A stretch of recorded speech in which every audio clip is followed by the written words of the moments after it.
अस्सलामुअलैकुम the economy watch के एक नए एपिसोड के साथ मैं हूं उमर हयात खान।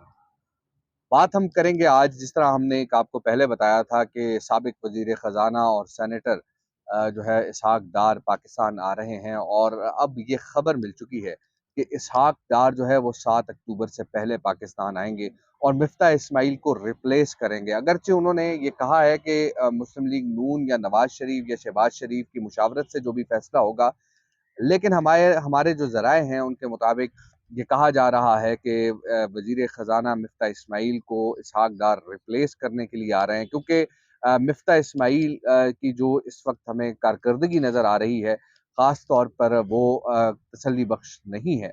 और दूसरी जानिब मौजूदा हुकूमत की अगर कारकर्दगी को देखा जाए तो वो भी हमें गैर तसल्ली बख्श नज़र आती है। जिस IMF प्रोग्राम को मौजूदा हुकूमत ऑपोजिशन में तनकीद का निशाना बनाती थी, उसी IMF प्रोग्राम को न सिर्फ कंटिन्यू किया, बल्कि इसके साथ साथ हमने ये भी देखा कि उस IMF प्रोग्राम के अंदर जो पिछली हुकूमत की जानिब से जो शराइत मानी गई थी, उन शराइत से दो हाथ आगे जाके इस हुकूमत ने IMF की शराइत को माना है। पेट्रोलियम लेवी जो पिछली हुकूमत ने 30 रुपए फी लीटर पर एग्री किया था, मौजूदा हुकूमत उसे 50 रुपए फी लीटर पर एग्री कर गई है।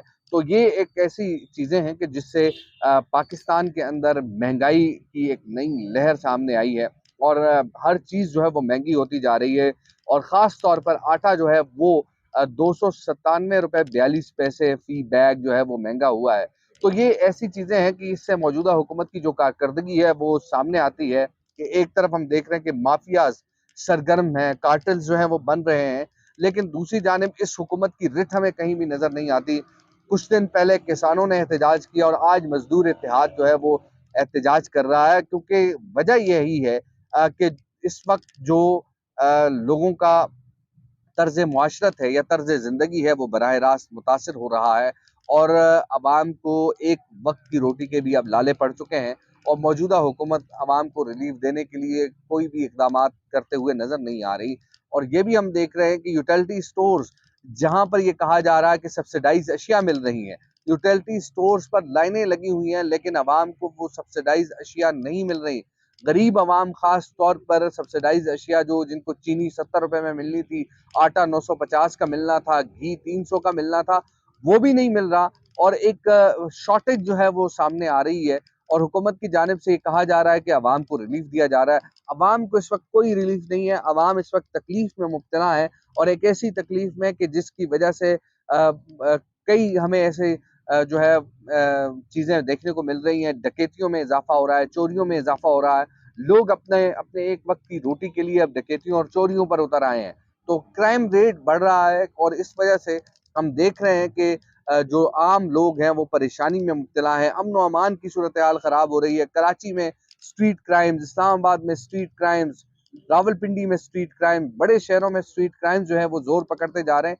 अब बुनियादी जो वजह ये सामने आ रही है कि मुल्क में महंगाई है, और महंगाई को हुकूमत कंट्रोल करने में नाकाम नजर आ रही है। गुज़िश्ता हुकूमत में हमने देखा कि नेशनल प्राइस मॉनिटरिंग कमेटी का इजलास होता था, और हर हफ्ते जो है वो अशिया के जो रेट्स हैं उनका जायजा लिया जाता था, और फिर खास तौर पर जो डिस्ट्रिक्ट एडमिनिस्ट्रेशन हैं या सूबे हैं, उनको ये कहा जाता था कि वो ऐसे मैयर्स लें कि अशिया की कीमतें, और ख़ास तौर पर जो ज़ख़ीरा अंदोज़ या माफियाज या कार्टेल्स हैं, उनको जो है वो रोका जा सके। लेकिन हमें इस हुकूमत में ये चीज़ नज़र नहीं आ रही, और अब हम ये देख रहे हैं कि अवाम महंगाई की चक्की में पिस रहे हैं, और आम अवाम तकलीफ में मुब्तला है। और दूसरी जानिब सैलाब से मुल्क में जो एक निज़ाम ज़िंदगी दरहम बरहम हुआ है, बलूचिस्तान हो, सिंध हो, जनूबी पंजाब हो, गिलगित बल्तिस्तान हो, खैबर पख्तूनख्वा हो, सैलाब से जो मुतासरा लोग हैं वो भी बेयार और मददगार खुले आसमानों के नीचे पड़े हुए हैं, और अब तक हुकूमत सिर्फ रिलीफ के इकदाम ही कर रही है, उनकी बहाली के इकदाम हमें नज़र नहीं आ रहे। और बहाली के इकदाम कैसे होंगे, क्योंकि हुकूमत के पास तो पैसे ही नहीं है। हुकूमत के पास इस वक्त अगर देखा जाए तो टोटल 4 अरब 34 करोड़ डॉलर जो है वो पड़े हुए हैं, स्टेट बैंक के ज़खायर हैं, और उसमें 4 अरब जो है वो पड़े हुए हैं सऊदी अरब के और चाइना के, यानी 1 अरब डॉलर चीन का, और 3 अरब डॉलर जो है वो सऊदी अरब के। तो ये चीज़ें हैं कि इस वक्त महंगाई की चक्की में पिसने वाली आवाम का कोई वाली वारिस हमें नज़र नहीं आ रहा।